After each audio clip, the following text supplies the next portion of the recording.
dili na i-renew ang kontrata sa agency nga nag-supply sa mga doktor sa mga district hospitals sa lalawigan tungod sa kalangay sa paghatag og sweldo.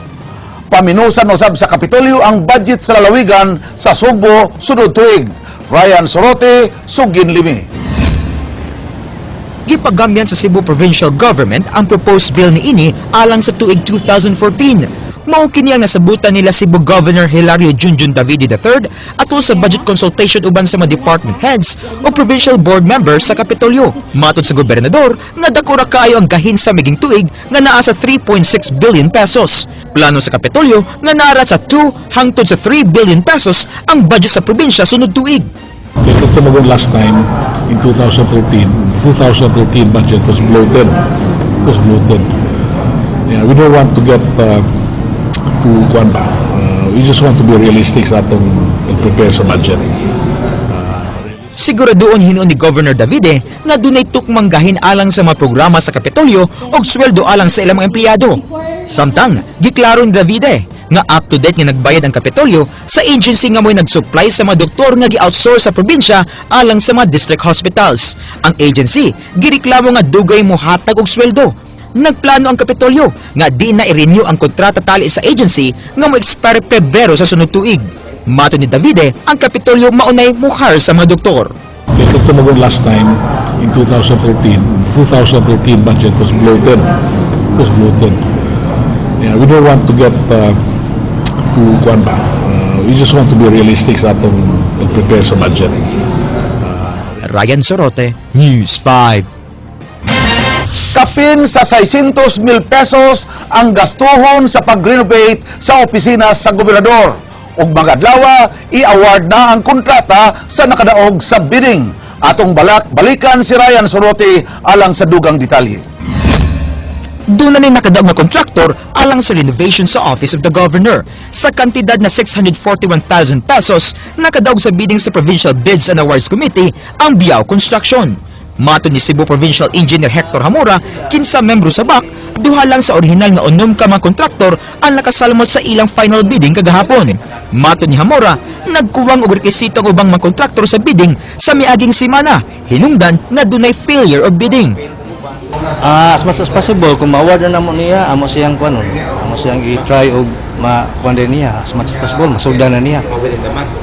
Within this month, October. Doon na rin pondo nga 730,000 pesos ang renovation. Ugma na opisyal nga i-award ang kontrata nato sa nakadaog nga kontraktor. Magpatabang si Davide sa iyang asawa nga si Jubel alang sa interior design sa opisina uban sa tabang sa General Service Office. Ikaw magtrabaho, balhin na yun.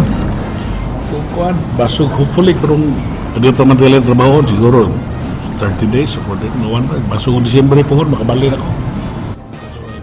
Ryan Sorote, News 5.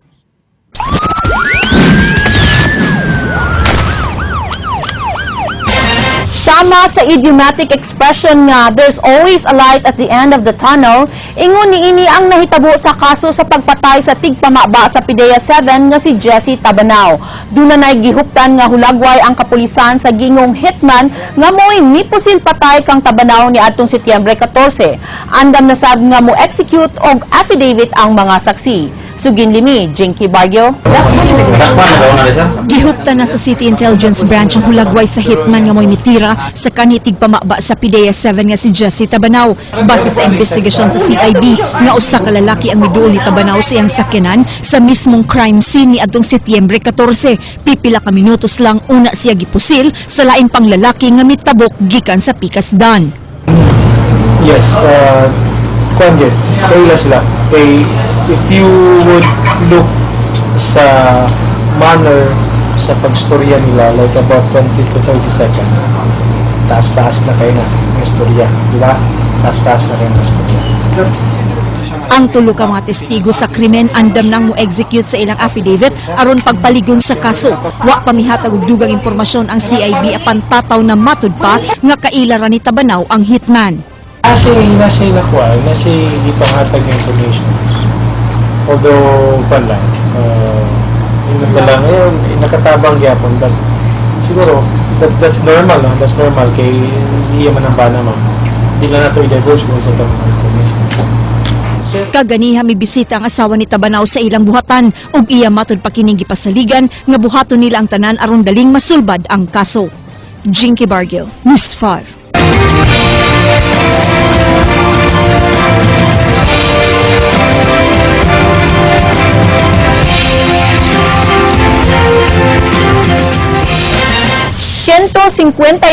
ka mga barangay sa lalawigan sa Subo ang unang nakahatag sa COMELEC sa kwarta alang sa barangay elections karong buwana.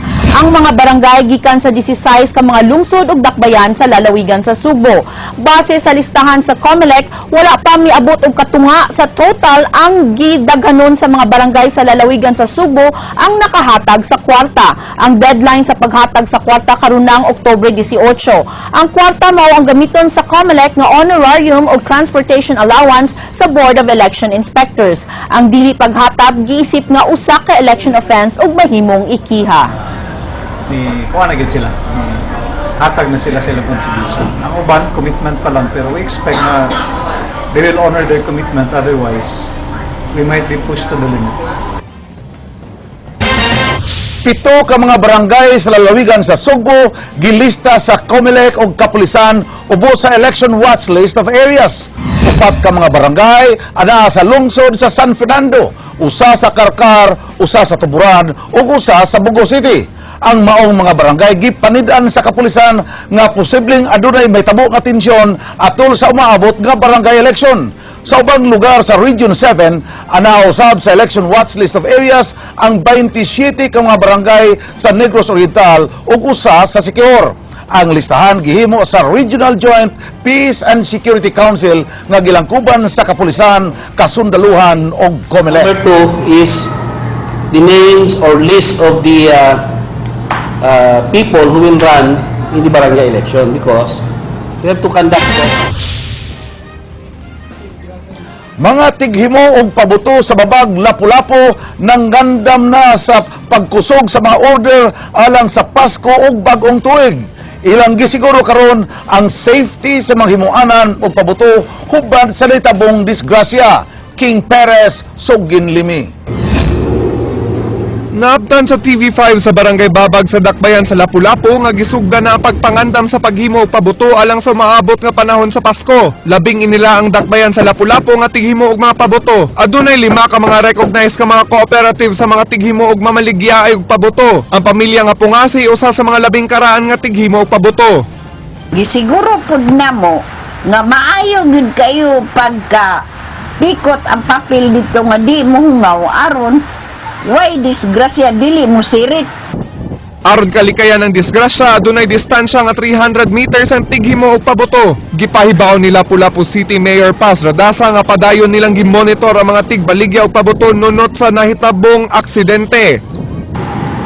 Magbantay sa paggamit and hopefully tanaw ninyo ug unsay mga other precautionary measures nga walay aksidente nga mahitabo. Ang pabrika nga ilang gipalitan, lisensyado ba o kanang kuan ba sila kanang mag-testing yun inagpalit. King Perez, News 5. Ug mao kadto ang naglangkob sa atong mga balita karong adlaw. Martes, Pitsa 1 sa Oktubre 2013, 85 kaadlaw na lang sa dili pa ang Pasko. Ako si Frank Manilong Jr. Musunod ang action crime sa kauluhan. Ako si Georgia Herrera. Hangtod ugma dinhi sa Aksyon Bisaya. Dilang kutob sa paghatod sa impormasyon ug serbisyo. Tungod labaw pa sa balita, Action!